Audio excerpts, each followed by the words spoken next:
The antiquity of such a division is very great, and perhaps originated at the dispersion, as it prevailed chiefly among the Ionic nations, while the Scythic tribes prided themselves upon their independence and the nobility of the whole race. Megasthenes is reputed to have been a Persian and an officer in the army of Alexander in his expedition to India, Alexander the Great, and was employed upon several negotiations of consequence. The author has next given two short notices of some celebrated islands in the Atlantic and Indian Oceans. The first, page 216, upon the Atlantic island is quoted by Proclus from the Ethiopic history of Marcellus, an illustration of the passage of Plato in the Timaeus relative to the same. Some have looked upon the relation as worthy of credit, and confirmed by the broken nature of all the islands, which lie scattered between the old and new world, regarding them as relics of a former tract which has been absorbed. The second fragment from Eumerus may relate to the islands in the Indian archipelago, though it is highly probable that both may refer only to the White Island of the West, so celebrated in the mythological legends of almost all nations, and in none more than in the antiquities of the British Islands. As the author professed not to enter into the details, but merely to provide, as it were, the raw materials, he stated he dwelled but little upon chronology. By far the most authentic record that has come down to us is the Canon of Ptolemaeus, page 83. It commences from the Chaldaean era of Nabonassar and is continued to the conclusion of the reign of Antonius Pius. In calculating its chronology, however, it must be observed that although it starts from this Chaldaean era, its years are the Sothoic years of Egypt, consisting only of 365 days, without any intercalation. Among the chronological fragments at the end of the work will be found the passage of Censorinus, page 324, so important in determining the celebrated epochs of ancient history, and likewise an extract from Theon Alexandrinus, page 329, from the manuscripts of the King of France, partly cited by Larcher in his translation of Herodotus, volume 2, page 556. For the complete extract, the author begs leave to return to he thanks these other people involved, Monsieur Champollion, Figaillac, and Monsieur Hasse, librarian to the king. Several useful chronological passages would be found scattered over the work. Some also were collected at the end of the dynasties. Paragraph 328-329. And he added also two short notices of the Saras and Neras of the Chaldaeans, page 328.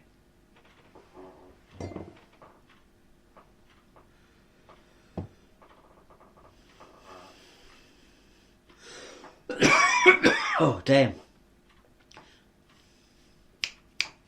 Take 2 or 3. Welcome. It is remarkable that the three great eras of ancient history commence within 30 years of one another and are commonly fixed. The first Olympiad, BC 777, the foundation of Rome, BC 753, and then the era of Nabonassar, BC 747. The commencement of the reign of Diocletian is determined by the observed and calculated eclipses to be in the year AD 284. The beginning of the Great Sothoic period of 1641, Sothoic or vague years, equivalent to 1640 Julian years, 1640 Julian years, is fixed about the year BC 1321 or 1325. During this great embolism period, the first day of the Egyptian year, called Thoth, from the omission of the intercalation of the quarter of a day in each year, recedes through every day of the year till it arrives at the point whence it originally started, and again coincides with the heliacal rise of the dog star. I wonder if that's of the Dogons. Not really sure. Having thus brought down the ancient history of the world as contained in the fragments to the times of Grecian record, the author then endeavoured in like manner to trace a faint outline of its theology. From Babel, the centre of the abominations, the heathens carried off the same objects of adoration, the same superstitious observances, and the same legendary tales, which, however varied and confused, may without difficulty be identified throughout the world. Among the pastoral tribes, the Scythic doctrines almost universally prevailed, yet in subsequent times they also fell into idolatry, while the Ionic nations carried their additions and corruptions to such a length that the original and more simple doctrines became obliterated among the vulgar, and were retained only by the philosophers and priests, and sometimes were even re-imported from abroad.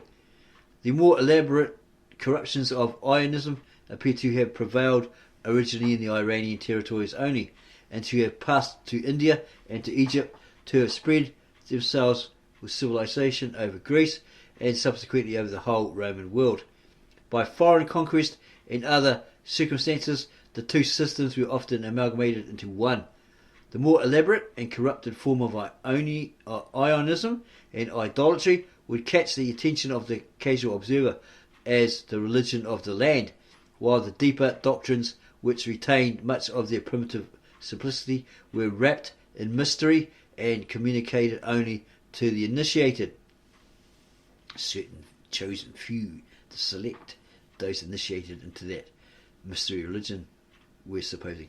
Most nations in process of time became more attached to particular parts and retained but fragments of the general system, but it is still in existence and preserved almost entire, both in its Scythic and Ionic form, as the Buddhism and Brahmanism of Hindustan. By comparing all the varied legions of the West and East in conjunction, we may obtain the following outline of the theology of the ancients. It recognises as the primary elements of all things two independent principles of the nature of male and female, and these, in mystic union as the soul and body, constitute the great hermaphroditic deity, the One, the universe itself, consisting still of the two separate elements of its composition, modified through combined, although combined in one individual, of which all things we regard but as parts. From the two, or more frequently from the male, proceeded the three sons or hypostasis, which, when examined severely, are each one and the same with the principle from which they sprung, but when viewed conjointly they constitute a triad, emanating from a fourth-year-old divinity, who, by a mysterious act of self-triplication, becomes three, while he yet remains but one, each member of the triad being ultimately resolvable into the monad. For the indication, see Faber at length upon this subject, page ed. volume 2.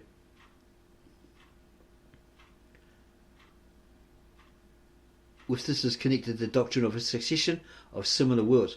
At the conclusion of each revolving period, the world is dissolved alternately by flood and fire, and all its varied forms and parts are absorbed into the two primeval principles, which then remain in the loveliness of their existence. After a certain interval, their reunion commences, and with it the reconstruction of another world. As before, the first production of the world is the triad, and the same heroes and persons reappear, and the same events are again transacted, till the time arrives for another dissolution. Such was the system in its original form. It was the foundation of materialism, upon which was raised a superstructure of idolatry. The most remarkable feature in the heathen theology is the multiplicity of its gods. The easy temper of polytheism, as it has been called, hesitated not to adopt the divinities of the surrounding nations, while the deification not only of heroes and kings, but of the virtues and vices, with the genii of the woods and waters. You're probably referring to like a genie, right? Oh, getting a bit hungry there. And waters, mountains and cities contributed to introduce new and strange inmates into the pantheon, or that multitude of many gods with little g. But if we eject these modern intruders, if we restore to the original seats the imported deities such as Pan to Arcadia, Hermes to Egypt, Osiris to Memphis, Hercules to Tyre, and Dionysus to India, and if we investigate the origin of each, we shall find every nation, notwithstanding the variety of names, acknowledging the same deities and the same system of theology. And however humble any of the deities may appear in the pantheons of Greece and Rome, each who has any claim to iniquity will be found ultimately, if not immediately, resolvable into the original god or goddess, into one or other of the two primeval principles. In conducting such an investigation, a very singular circumstance presents itself in the manifold characters of these deities. Their human or terrestrial appearance as mere mortals, deified is the most obvious. As the sun, moon, elements and powers of nature, they assumed a celestial or physical aspect. And if we turn to the writings of the philosophers, we shall find them sustaining a character more abstract and metaphysical. Yet under all these different forms, the same general system is preserved. In his terrestrial character, the chief hero, God, under whatever name, is claimed by every nation as its progenitor and founder. And not only is he celebrated as the king of that country in particular, but of the whole world.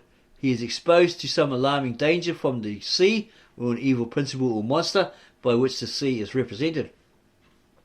He is nevertheless rescued by some friendly female aid, sometimes concealed in a cavern or in the moon, or preserved in a death-like sleep, borne upon a snake, or floating on an island or a lotus, though more frequently in a boat or ark. At length he awakens from his slumber, subdues his enemy, and lands upon a mountain. He then reorganizes the world and becomes himself the father primarily of three sons, and through them of the human race, not unfrequently with some allusions to the dove and rainbow. In fact, in his human character, he was the great father of mankind, but he may not only be identified with Noah, but with Adam likewise. The one was looked upon as the reappearance of the other, and both an incarnation of the deity.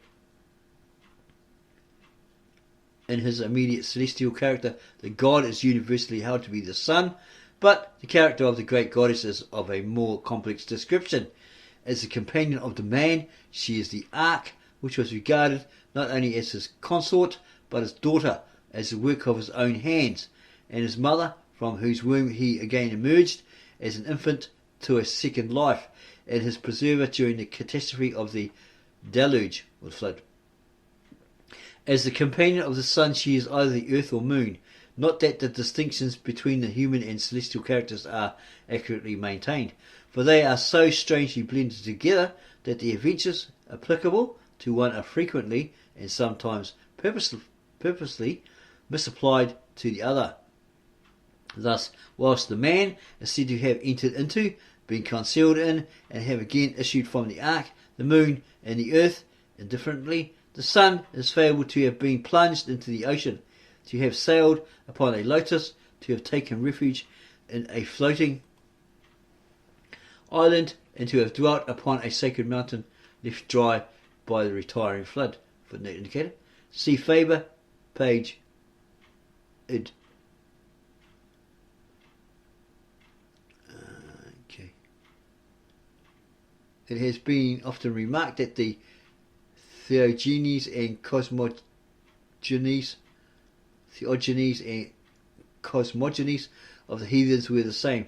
In addition to those naturally constituting a part of the work, the author gave the most remarkable of the Hermetic, Orphic and Pythagorean accounts, which will be found with the celebrated collection from Damascus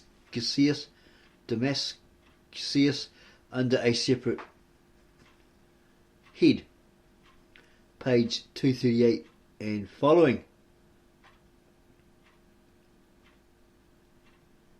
By comparing those with the cosmogonies of Sancho Eotho, Berossus and the rest, we may without much difficulty arrive at the following conclusion. That ether and chaos, or in the language of the philosophers, mind and matter, were the two primeval eternal and independent principles of the universe. The one regarded as a vivifying and intellectual principle,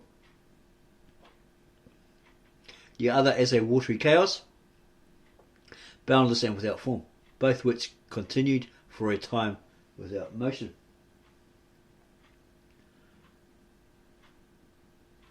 And in darkness.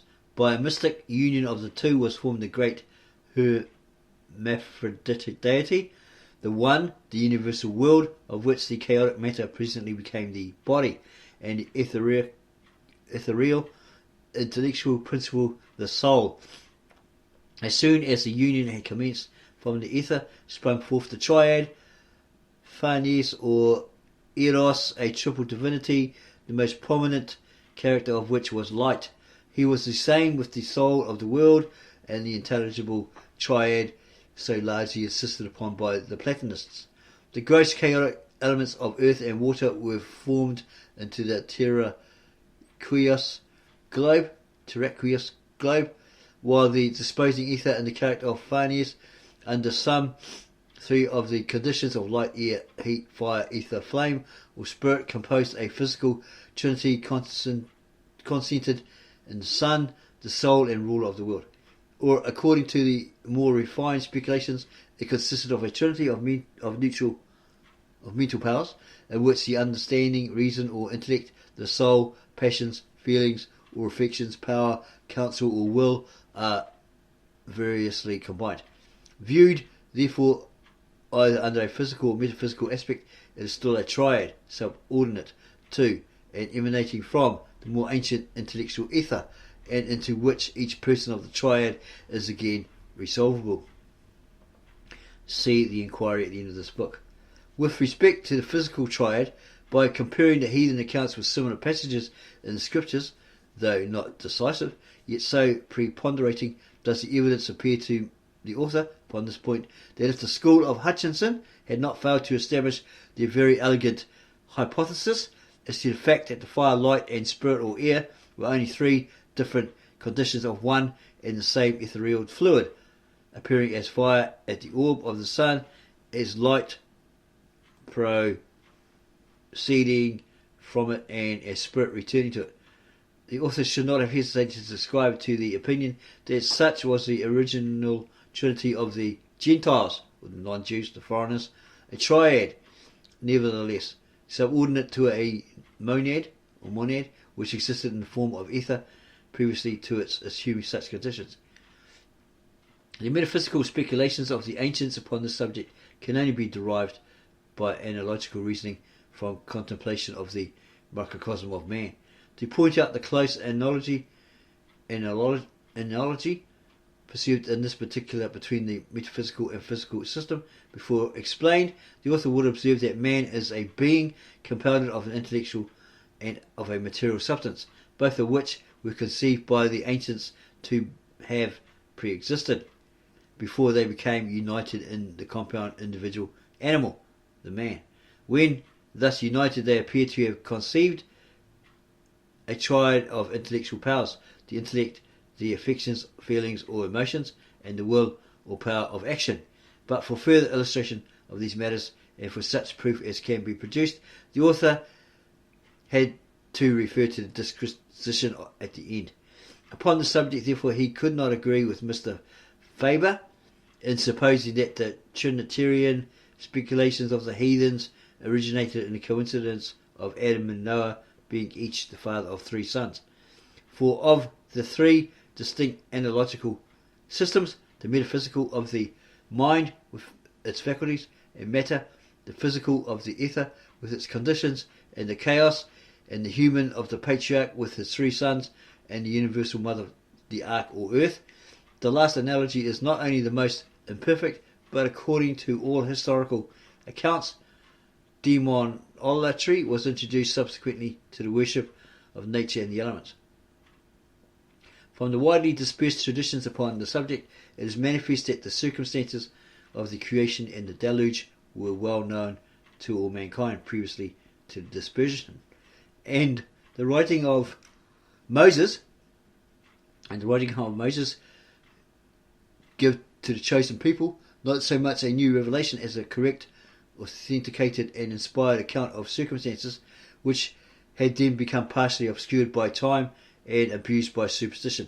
The formless, watery chaos and ethereal substance of the heavens, enfolding and passing over its surface as a mighty wind, are the first principles both of the sacred and profane cosmogonies, but they are reclaimed by Moses as the materials created by the immediate agency of an almighty power. The subsequent process of formation so completely corresponds in both systems that if they were not borrowed, the one from the other, a position which cannot be maintained, they must each have been ultimately derived from the common source of revelation. Similar considerations upon the traditions of a Trinity, so universal among the nation, and an examination of what the Trinity was composed, forces upon the author conviction that the Trinitarian doctrine, as it is now believed, was one of the original and fundamental tenets of the patriarchal religion, that the analogy between the microcosm, as pointed out, and the then current accounts of the creation became the stumbling block which set mankind to refine upon the truth. That hence they fell into the errors of attributing eternity to matter, of placing a monad above the Trinity, with the pantheistic opinion that the deity was no other than the universe itself. The doctrine of the succession of worlds, the metempsychosis and demonolatry would follow naturally enough by an extension of this system from the particular circumstances of the creation to those attendant upon the deluge or flood. By the pride of false philosophy they forsook the truth of revelation and sunk into materialism, into the worship of the elements of man and beasts, and into idolatry with all its attendant abominations. When they knew God, they glorified him not as God, neither were thankful, but became vain in their imaginations, and their foolish heart was darkened. Professing themselves to be wise, they became fools, and changed the glory of the incorruptible God into an image made like to corruptible man, and to birds, and four-footed beasts, and creeping things.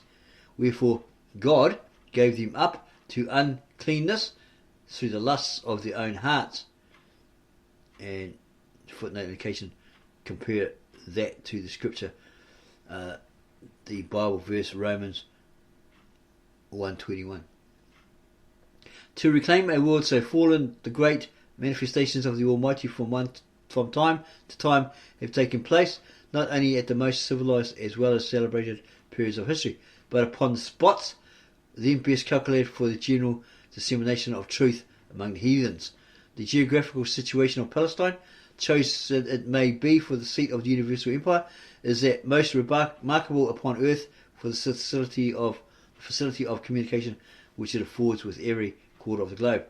At the time of the Advent, it formed, as it were, the boundary of the rival empires of Rome and Parthia, subject to Rome, but holding an intimate connection with its colonial offspring within the Parthian dominions. And its situation was at that time not more excellently adapted for the universal diffusion of the gospel, both in the east and west, than it was for the general instruction of mankind in times of old, when it formed so considerable a part of the high road of communication between the empires of Egypt and Assyria. About the time of the 18th dynasty, the most brilliant epoch of Egyptian history, the exodus of the Israelites was effected, and the fame of the miraculous exploits of Moses and Joshua was wafted with the Danaan colonies to Greece, with the fugitive Canaanites to the west, and carried by the Israelites themselves into the east. During the revolutionary violence consequent upon the downfall of the ancient Assyrian Empire, the same merciful providence kept up a communication with the kingdom which sprung out of its ruins by the mission of Jonah to Nineveh, by the connection of the princes of Samaria with Syria, and by the dispersion of the 10 tribes over the territories of the Medes and Assyrians by Salmanasseh, and upon the full re-establishment of the empire at Babylon, a knowledge of the truth was diffused far and wide by the captivity of the Jews themselves. The conversion of Nebuchadnezzar and the decrees of himself and his successors, both of the Assyrian and Persian line, in favour of the truth, must have been attended with at least some temporary effect upon the religious and philosophical sentiments of the East. And such an effect may be clearly traced in the very general reformation of the systems and superstitions which about this period took place. Among the Persians themselves, a Scythic people, this reformation appears to have reanimated their zeal and enmity against the temples and idolatry of their Ionian rivals. It may also have led them to convert the two independent principles of mind and matter into spiritual agents in opposition to one another, and to have revived the unmingled worship of the sun and fire, at first but as an emblem and image of the Supreme, though it soon again degenerated into the Sabaism of old. The Reformation may be traced through Assyria, India, China and Egypt, and in those amendments and refinements which were shortly afterwards imported by Pythagoras into Greece. A summary of the Pythagorean doctrines will be found in the commencement of the celebrated treatise of Timaeus Locras, footnote indicator, and the author has given it on page 301. It may be observed that the Pythagorean speculations have a tacit reference to the ancient classification of causes as the efficient, the formal or ideal, the material and the final. In conformity to this division we find introduced between the two ancient independent principles of mind and matter the world of forms or abstract ideas, to which is attributed an eternal subsistence, if not an existence independent of the mind, whilst the, is that Greek? Looks like Ra, Ra or something, not really sure what that is. Good in the abstract, the summum bonum, the great final cause, because the subject of perpetual discussion and inquiry, all succeeded philosophers. That actually might be something in Indian, we're not really sure, or maybe Greek. Yeah, don't know. The forms and matter were now substituted for the ancient duad, superior to which was placed the efficient cause as the monad, deity or demiurgus. This duad was nevertheless regarded as two eternal and independent principles, and by the combination the deity formed the sensible world, a living animal composed of soul and body. Subordinate to the duad is the Pythagorean triad, occupying the same relative situation with respect to the duad as in the more ancient systems. By this introduction of the ideal world and the elevation of the deity above the duad, the system lost something of the gross materialism which it had hitherto obtained, but it lost at the same time all knowledge of the ancient triad, which was now replaced by such triads as were more conformable to the Pythagorean mode, and of which the persons were often subordinate to, or comprehended within each other as genera and species. Footnote indicator. See the Pythagorean Fragments, page 501. The doctrines of Plato differ only in refinement from the preceding. If we admit the Parmenides and the Timaeus to embrace his complete system, God and matter, two originally independent principles, are held to be, as it were, the extremities of that chain of being which compose the universe. Subordinate to the God, we have the intelligible world of ideas, or the forms, commencing, as the latter Platonists insist, with the intelligible triad, but whether Plato regarded this world of ideas in the abstract as subsisting only within the mind of the deity, or whether he attributed it to it a distinct existence. Footnote indicator.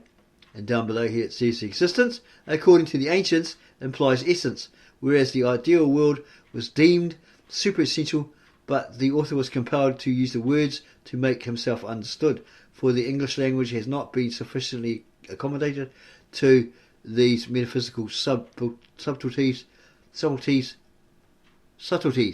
the Greeks to supply the requisite terms.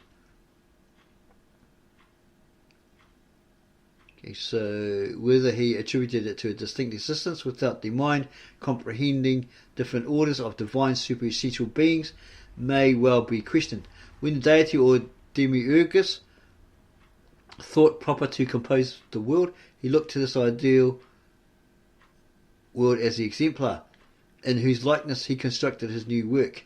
He impressed the disordered material chaos with the forms and rendered the world a living animal after the pattern of its ideal prototype, consisting of a soul endued with intellect and of a body which all beings comprehended in it. Gods, men, animals or material species are but the concrete individuals of which the abstract ideas unalterably subsist in the intelligible world. Though still supposed to continue in existence, the deity, as in the more ancient systems, retires as effectually from the stage as did the ancient ether when superseded by the Phanes, and all the mundane operations are carried on as before by the soul of the world. While the Stoics and other schools retain the ancient doctrines and look not further than the world itself, it is true that the Pythagoreans and Plato held a god superior to the world, but it is extremely doubtful whether they entertained a sublimer conception of the great immediate efficient cause, the soul of the world, or indeed of soul in general, than the gross materialism of a subtle ether. They discouraged likewise the tenet of the succession of worlds, though it was subsequently revived by the later Platonists, by whom the deity was supported at the predestined time to swallow up the world, first the sensible, then the ideal, and lastly Phanes, the intelligible triad, and to remain in solitude of unity. Much as has been said upon the Platonic Trinity, the author had to confess that he could find fewer traces of that doctrine in the writings of Plato than of his less refined predecessors, the mythologists. He gave such extracts as appeared to him to relate to the subject, together with a fragment of Aemilius, footnote indicated, page 305, which expressly mentions the three kings of Plato as identical to the Orphic Trinity. Dr. Morgan, in his essay upon the subject, satisfactorily refutes the notion that Plato regarded the Logos as the second person of the Trinity, or the Word of God, right? The celebrated passage in the Epinomis of Plato, there's some Greek here, usually rendered perfecting the visible world which the Word, the most divine of all things, made, refers to a very different subject. The inquiry in this part of the dialogue relates to the knowledge of number, without which it is asserted a man cannot have, something here in the Greek, reason. That's probably what it means. And if destitute of reason, he cannot attain wisdom. The God, which imparted to man the knowledge of numbers, is the heaven, for there are 8 powers contained in it akin to each other, that of the sun, of the moon, and so forth, to whom he says must be assigned equal honour. For let us not assign to one the honour of the year, to another the honour of the month, and to others none of that portion of time, in which each performs its course in conjunction with the others, accomplishing that visible order which reason, the most divine of all things, or of the universe, has established. The no less celebrated passage from the Philebus, it's got it in Greek there, by which it is supposed that the consubstantiality of the Logos with the first cause is asserted, relates to the human mind, and it is the conclusion of an argument which proves that as ordinary fire is derived from the elemental, and the human body from the elemental body of the world, so is the human mind akin to, or of the same nature with the divine mind, or soul of the universe, the cause of all things. These and other less celebrated passages of Plato, when examined in conjunction with this context, afford us, as Dr. Morgan justly observes, no more foundation for supposing that Plato held the doctrine of the Trinity than the following very curious passage, which he produces from Seneca, gives us ground to suppose that it was held by the Stoics. Id actum est mihi etc., etc. in the Greek, it looks like, or the Latin.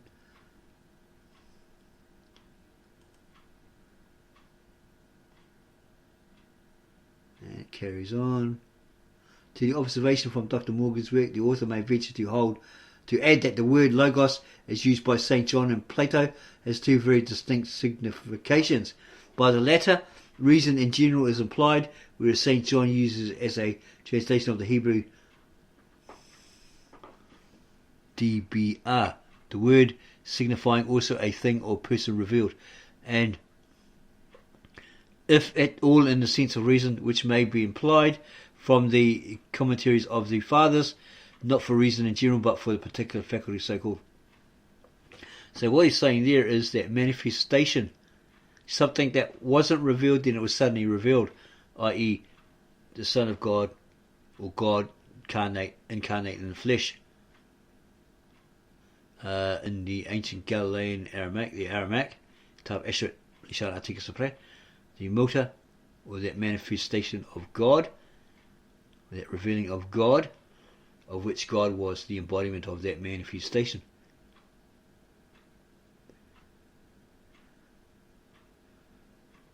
Okay, and there's quite a lot more information there. We've basically read half the book because it was so interesting. So we will leave this video there.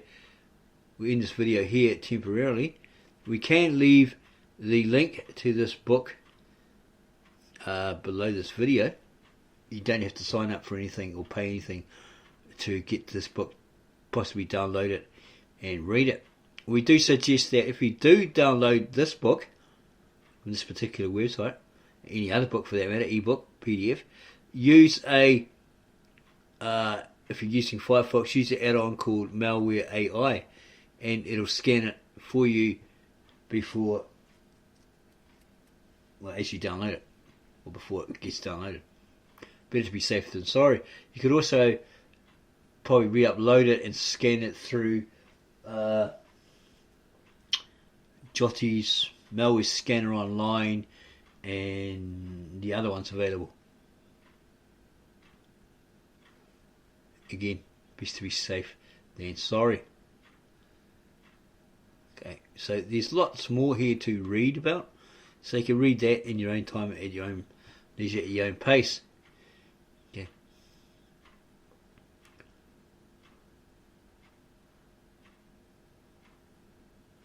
And it goes into being aware of the forgeries of which have been issued as a production of the authors of these fragments. There's complete sets, etc., etc. So yeah, give us a like, subscribe to our channel, tell us how you really like this video, has opened up your eyes, or whatever you want to say in the comments, and then go share this video with all your family, friends and others. It seems like it has different aspects of what's really meant in the scriptures, or where it's all originally emanated from or originated from, and then compares it with all these pagan or heathen mythical stories, right, that probably incorporated into it, and so forth, as well as the many copies that are forgeries and so forth. So yeah, if you like this video, give us a like, subscribe to our channel, add your comments below, and then go share it with all your family, friends and others.